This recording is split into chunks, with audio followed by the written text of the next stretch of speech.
Chapter 12. Kira stood before Alva, her second uncle, and stared in disbelief. Despite herself, she felt supremely disappointed. Culver had been everything she had ever hoped for in an uncle, had given her a sense of pride, of lineage. She had looked forward to spending time with him, to train with him, and she was proud to call him her mentor.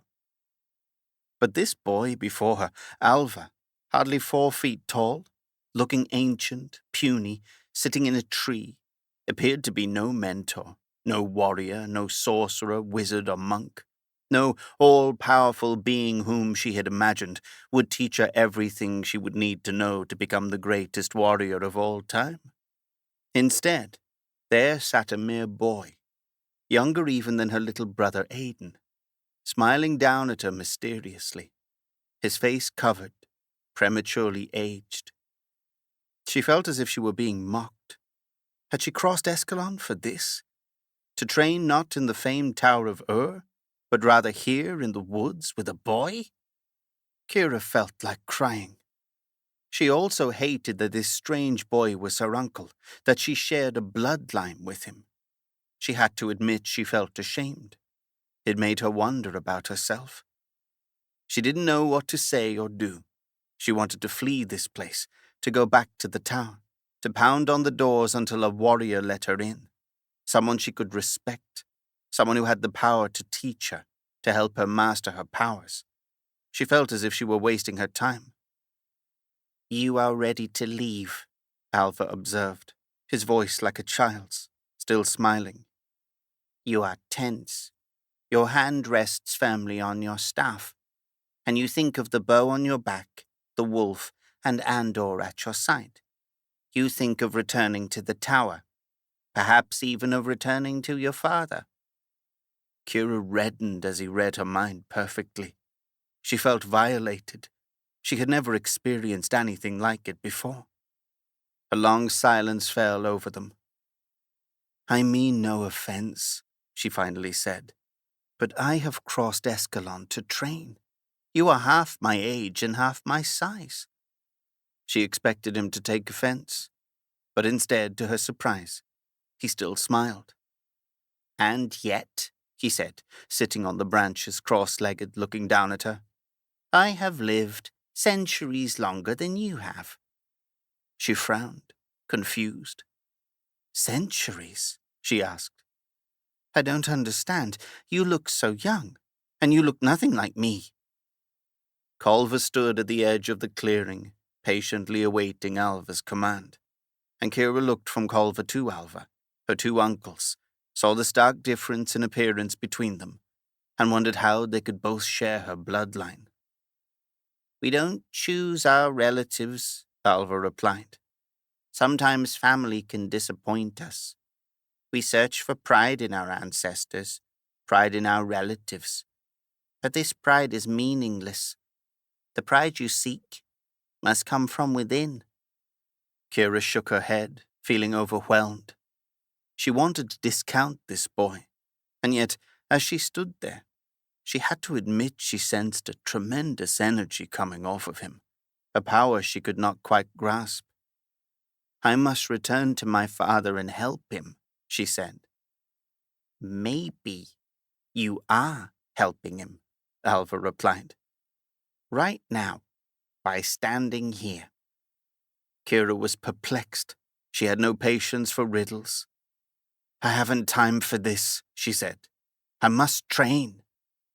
"You are training right now," he replied. She raised her eyebrows. "Training?" she asked, wondering if he were mocking her. "I'm standing in the woods, far from battle, talking to a boy sitting in a tree.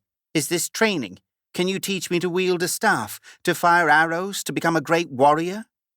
He smiled, unflappable. "Is that all you wish to learn?" he asked.